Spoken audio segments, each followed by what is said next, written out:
अस्सलाम वालेकुम रहमतुल्लाहि व बरकातुहू स्टूडेंट्स। तो कैसे हैं आप लोग? मैं उम्मीद करता हूँ कि सब लोग खैरियत से होंगे।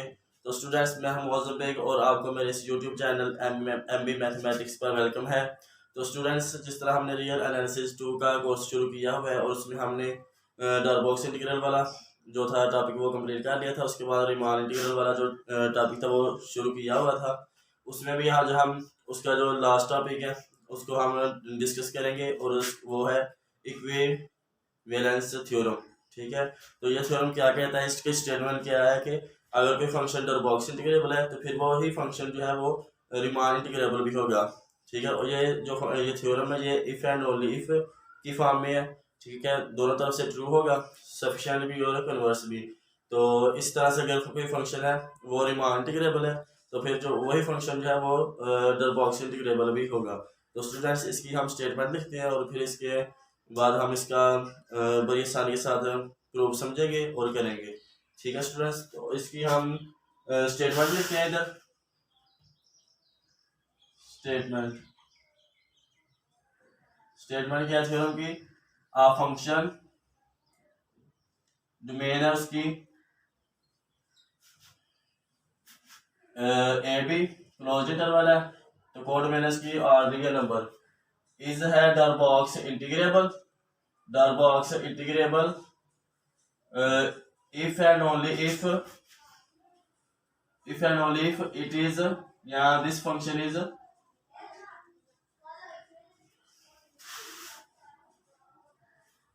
this function is Riemann integrable on this interval। Okay students, तो ये थ्योरम जो है ये इफ एंड ओनली की कंडीशन की फॉर्म में है, तो इसको हम दोनों तरफ से प्रूव करेंगे। तो पहले हम इसका प्रूव करते हैं नेसेसरी पार्ट, इधर से जाते हैं उस तरफ। तो इसमें हम क्या करेंगे, ये रेडी करेंगे कि फंक्शन हमारा जो है ना वो डरबॉक्स इंटीग्रेबल है। तो हम रेडी कर लेते हैं let function is Darboux integrable. Darboux integrable होने का क्या मतलब है कि जो इधर से हमारे माइंड में ये आना चाहिए कि जो इंटीग्रेबिलिटी क्राइटेरिया था वह डरबॉक्स से इंटीग्रल के लिए वो इधर यूज होगा। अगर फंक्शन डरबॉक्स इंटीग्रेबल है तो उसका मतलब क्या होता है कि वो जो उसमें जो साइकिल कंडीशन थी, ठीक है, वो वाला थ्योरम बाय इंटीग्रेबिलिटी क्राइटेरिया। तो इधर हम इस तरह लिख सकते हैं कि बाय इंटीग्रेबिलिटी क्राइटेरिया, तो उसमें क्या था कि for epsilon positive there exist a partition P epsilon, partition exist करेगी ऑफ इंटरवल ए बी की। ओके स्टूडेंट्स, सच दैट क्या होगा कि हमारे पास जो होगा यू पी सॉरी के upper box of partition P epsilon function, और पार्टीशन आ गई minus lower the box partition P epsilon, ये लेस देन होगी चाहिए लेस देन एप्सिलॉन। तो ये था डरबॉक्स इंटीग्रेबल के क्राइटेरिया के मुताबिक अगर हमारा फंक्शन है वो डरबॉक्स इंटीग्रेबल है, इसका मतलब कि अपर इंटीग्रल और लोअर इंटीग्रल बराबर है। तो उसमें हमने ये वाला थ्योरम प्रूव किया था कि अगर हमारा फंक्शन डरबॉक्स इंटीग्रेबल है तो फिर ये होगा, और अगर ये है तो फिर डरबॉक्स इंटीग्रेबल होगा। तो स्टूडेंट्स, वो भी मैंने ये वाला जो थ्योरम है ये भी करवाया हुआ है, उसको भी देख लेंगे अगर आपने नहीं देखा तो। ये हमने इस स्टेटमेंट से अगर हमने ये माना कि हमारा फंक्शन डरबॉक्स इंटीग्रेबल है तो इसका मतलब होता है कि ये चीज होती है। ठीक है, वो वाला थ्योरम हमने इधर यूज कर दिया बस। तो अब हम प्रूफ क्या करना चाहते हैं कि यही जो फंक्शन है डरबॉक्स इंटीग्रेबल है जो फंक्शन, इसको हमने शो करना है कि ये रिमान इंटीग्रेबल भी है। ठीक है, तो रिमान इंटीग्रेबिलिटी के लिए हम अगर हम किसी फंक्शन को रिमान इंटीग्रेबल कहते हैं तो फिर क्या था, स्क्वेयर थ्योरम को याद करें। फॉर उसमें आ जाता था for epsilon positive there exist delta epsilon positive, और sorry there exist two functions, जो फंक्शन एग्जिस्ट करेंगे जो रिमान इंटीग्रेबल होंगे और विद टू प्रॉपर्टीज। तो टू प्रॉपर्टीज क्या थी, नंबर 1 पर आ जाती थी कि ये कोई फंक्शन है ना, ये है रिमान इंटीग्रेबल, तो यहाँ पर टू फंक्शन एग्जिस्ट करेंगे, ये मैंने प्रूव करवाया है। ओके स्टूडेंट्स, तो इसको भी देख लें। और ये दूसरी कंडीशन क्या थी कि हमारा जो इंटीग्रल का डिफरेंस है ना, इसमें से माइनस किया था हमने इसको, ये जो इंटीग्रल का डिफरेंस है ये आना चाहिए था लेस देन एप्सिलॉन। अगर हम ये दो कंडीशन इस फंक्शन को होल्ड करा देंगे तो फिर ये हमारा जो फंक्शन है ये रीमान इंटीग्रेबल हो जाएगा। ठीक है स्टूडेंट्स, ये वाली जो कंडीशन है ये हमने होल्ड करवानी है। तो उसके लिए हम अब आगे जो अपनी रिक्वायरमेंट के मुताबिक चलते हैं। तो ये क्वेश्चन के मुताबिक मैंने लिखा है, ठीक है, वो भी मैंने इस पर भी वीडियो बनाई है, उसको भी आप देख लें स्टूडेंट्स। तो इसको हमने जो पहली कंडीशन है उसके लिए हम क्या करेंगे, हमारे पास दो फंक्शन आने चाहिए। तो हम क्या करेंगे कि वी डिफाइन एप्सिलॉन तो हमने ले लिया, तो हम क्या करेंगे we define two functions, we define two functions for this partition, we define two functions कौन से g epsilon and h epsilon of x for this partition, for partition P epsilon. तो हम इनको डिफाइन कराते हैं। कैसे डिफाइन करते हैं कि हम क्या लेते हैं कि जो जी एप्सिलॉन ऑफ एक्स ये है एम के, तो और एम के हम जानते हैं ये क्या होता है, ये सुप्रीमम होता है फंक्शन का, फंक्शन का सुप्रीमम होता है। इधर इसकी डेफिनेशन बस लिख देनी है, मैन एक्स बिलोंग टू आई के इंटरवल, ठीक है। तो के बिलोंग कर रहा है आपका 1 to n तक, सॉरी n। ओके स्टूडेंट्स, तो ये आ गया।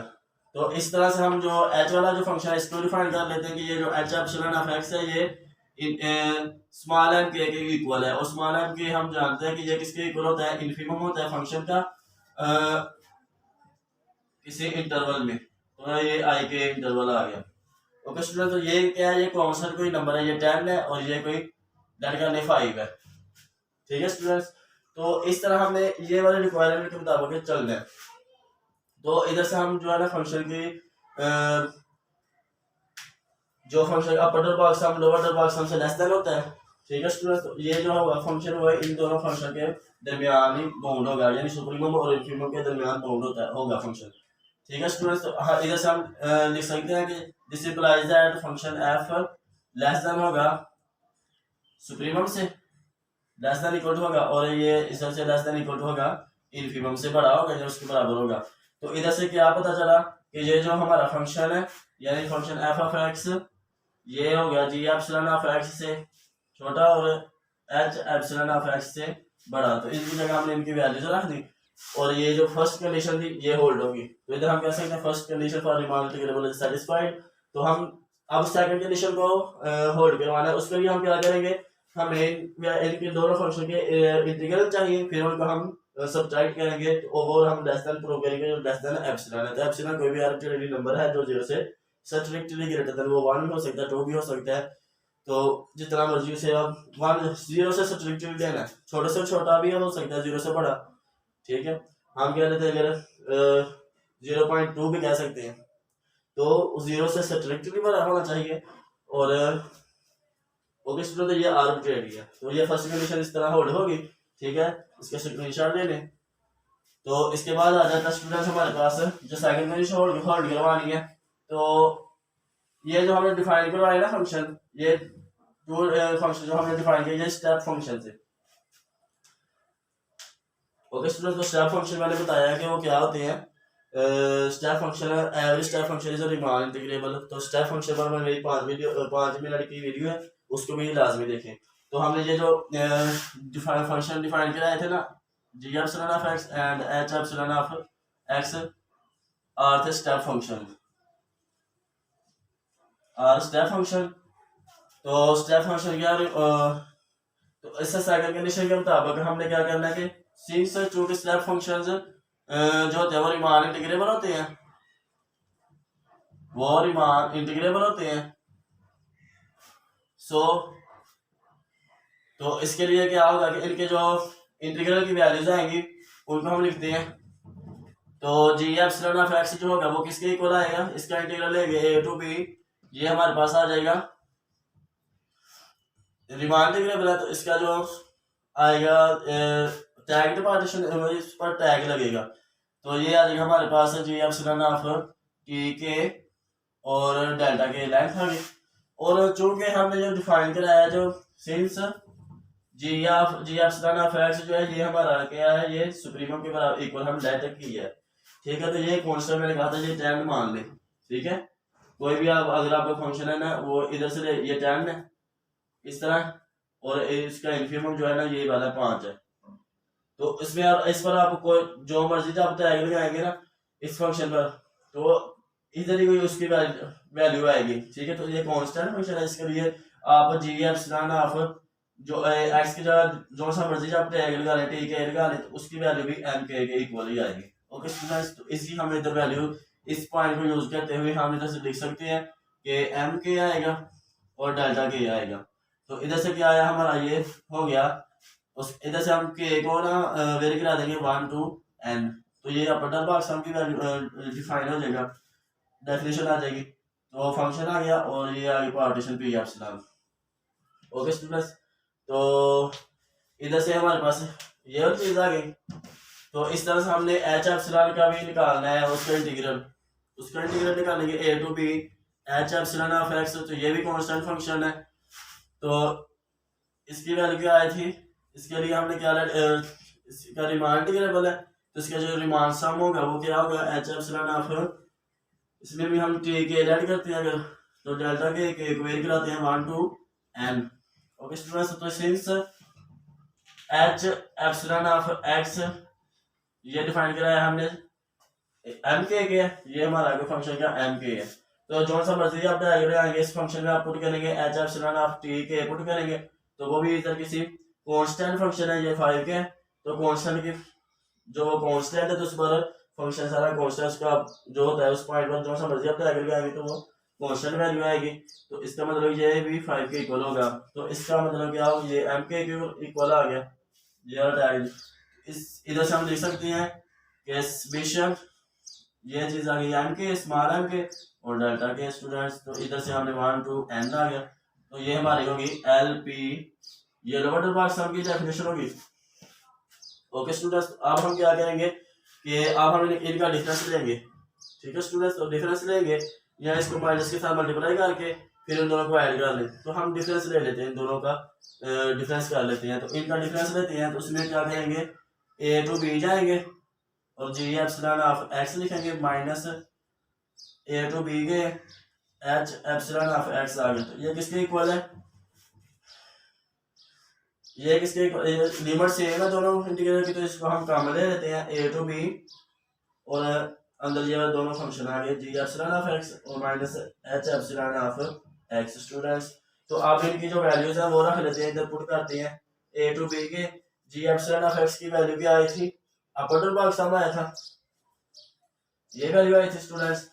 तो इसकी जो वैल्यू है ना इसकी वैल्यू ये इसकी जो वैल्यू हमने इधर रखते हैं यू पी और ये आ गया, और अब इसकी वैल्यू रखेंगे उसके साथ माइनस भी आ गई, इसकी वैल्यू में ये है तो माइनस एल पी एप्सिलॉन का फंक्शन, और ये स्टूडेंट्स किसके इक्वल है, ये जो हम लेट करके चले थे इसको अब यूज करते हैं। तो इस आप इसको इक्वेशन क्या लेते हैं ए, तो बाय इक्वेशन ए लिख लें स्टूडेंट्स।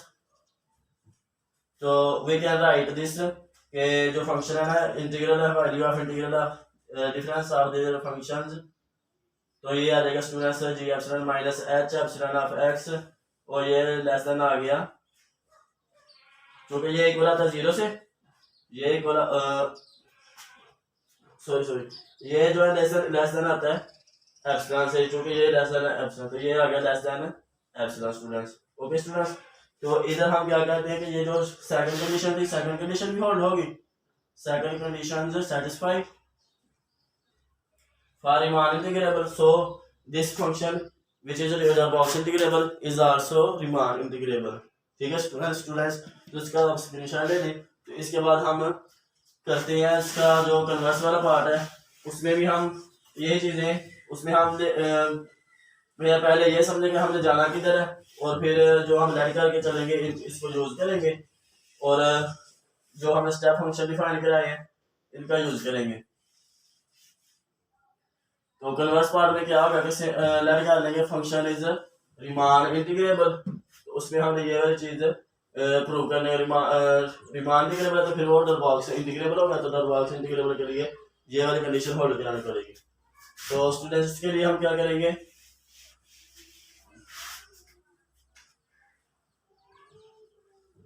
इसमें हम लेट करेंगे कि function is a Riemann integrable on interval this. Riemann integrable है तो उसकी डेफिनेशन के मुताबिक अगर फंक्शन रिमान इंटीग्रेबल है विद इंटीग्रल एल, ठीक, so for epsilon positive there exists delta epsilon positive and if p tag is an tag partition, ठीक है, तो उसकी नाम हम partition is less than delta epsilon, तो देन उसकी जो डेफिनेशन होती है वो हम लिखते हैं। तो स्टूडेंट्स इसकी जो डेफिनेशन होगी वो हम लिख लेते हैं कि जो लेट किया हमने फंक्शन रिमान इंटीग्रेबल है, तो so for epsilon positive, so for every epsilon positive there exist delta epsilon upon 2 positive. ये अपने रिक्वायरमेंट के मुताबिक हमने लेट कर लिया, डेल्टा इस पर डिपेंड करता है, तो delta and eager and P is any type partition is any type partition. तो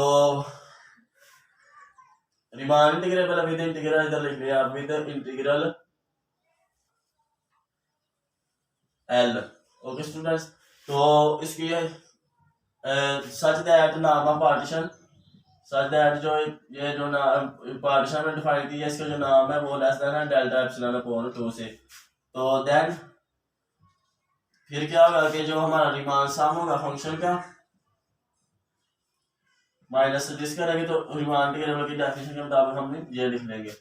ओके स्टूडेंट्स, तो इधर हम ये एप्सिलॉन अपॉन 2 लिखेंगे, ये अपनी रिक्वायरमेंट के मुताबिक लिख रहे हैं, इसको हम आगे जाके यूज करेंगे और तब आपको पता चल जाएगा कि ये एप्सिलॉन अपॉन 2 क्यों लिखा है। ओके स्टूडेंट्स, तो इसको आप एक दफा समझ के कर लेंगे ना, तो फिर आपको कोई परेशानी नहीं होगी कि जिधर मर्जी हम एप्सिलॉन लिख लेते हैं और जिधर मर्जी एप्सिलॉन अपॉन 2 लिख लेते हैं। तो ये हम अपनी रिक्वायरमेंट के मुताबिक करते हैं इन चीज़ों का इस्तेमाल। इधर हमने जो रिमांड पहले हम इधर एप्सिलॉन लिखे लिखते, लेकिन अपनी रिक्वायरमेंट के मुताबिक हमने जो पार्टीशन डिफाइन की है उसमें एप्सिलॉन तो ये लिख लिया। इस तरह डेल्टा एप्सिलॉन लिख लेते तो डेल्टा एप्सिलॉन अपॉन 2 लिख लिया हमने कि एप्सिलॉन से भी छोटा। ठीक है स्टूडेंट्स, तो इधर हम इसकी जो डेफिनेशन है इसको हम यूज करते हैं, इसमें आ जाएगा हमारे पास, तो ये मैं स्टेप डायरेक्ट करता हूँ। ये क्या होगा कि L माइनस एप्सिलॉन अपॉन 2 और ये आगे से लेस देन होगा L प्लस एप्सिलॉन अपॉन 2, और इससे रिमान सम की डेफिनेशन इधर यूज करते हैं। इसमें क्या आएगा,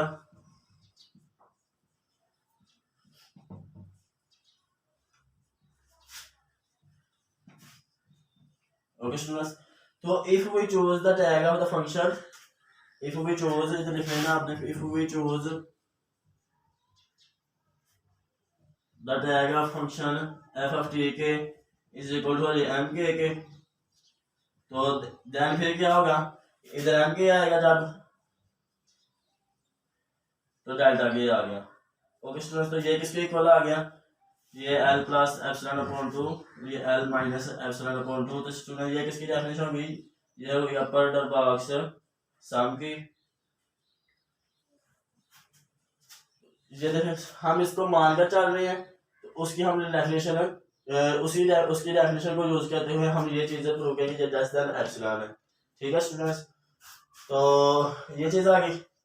अब ये एप्सिलॉन अपॉन 2 आ गया, तो ये L माइनस एप्सिलॉन अपॉन 2 आ गया। ये वाला जो यूपीआर था अपर बॉक्स सम, उसकी हमारे पास वैल्यू आ गई। अब हमने जो है ना वो हमने फाइंड करना है एल पी जो है ना एल लोअर डबल बॉक्स सम फंक्शन का डिफाइन करना है फॉर पार्टीशन पी एप्सिलॉन। ठीक है स्टूडेंट्स, तो अब हम उसको फाइंड करते हैं। उसके लिए हम क्या करेंगे, सॉरी, तो उसके लिए भी इतना सारा कुछ इतना ही करना है। उसमें ये स्टेप करना है कि if we choose the tag, इधर तक जो किया था ना मैंने कि एफ ऑफ टी के डेल्टा के less than L plus epsilon upon 2 और एल माइनस एप्सिलॉन अपॉन 2, उसमें हम क्या करेंगे, if we choose the tag of the function, if we choose, तो ये अपने जो हमें चाहिए उसके लिए हम चूज कर रहे हैं, if we choose the tag of the function,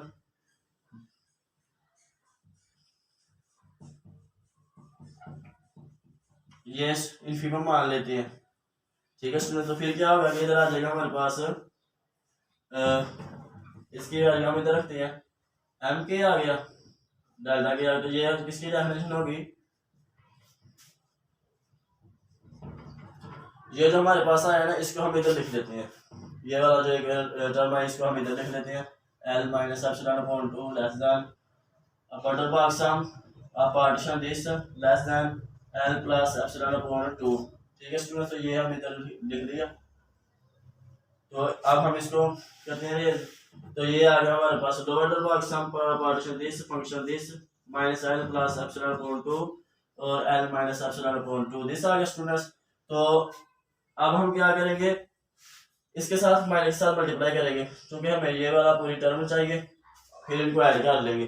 तो इसके माइनस के साथ मैं मल्टीप्लाई करता हूँ, तो मेरे पास क्या आएगा माइनस L और इनइक्वालिटी चेंज होगी, ये इससे, ये जो है इससे बड़ा है तो ये इससे छोटा हो जाएगा, तो ये इससे छोटा हो गया, और इससे माइनस का मल्टीप्लाई करते हैं minus L minus epsilon upon 2, और ये इससे छोटा है तो ये जो है इससे बड़ा हो जाएगा, माइनस के साथ जब मल्टीप्लाई करेंगे ये इधर आ जाएगा और माइनस L आएगा और प्लस एप्सिलॉन अपॉन 2 आ गया स्टूडेंट्स। तो अब हम क्या करेंगे कि इन दोनों को ऐड कर लेंगे, इसको और इसको। ठीक है स्टूडेंट्स, तो इसको हम इन दोनों इक्वेशन को ऐड करते हैं, इनइक्वालिटीज को, सॉरी इनइक्वालिटी को जब हम ऐड करेंगे तो हमारे पास आ जाएगा U P epsilon F minus L P F lower the box some.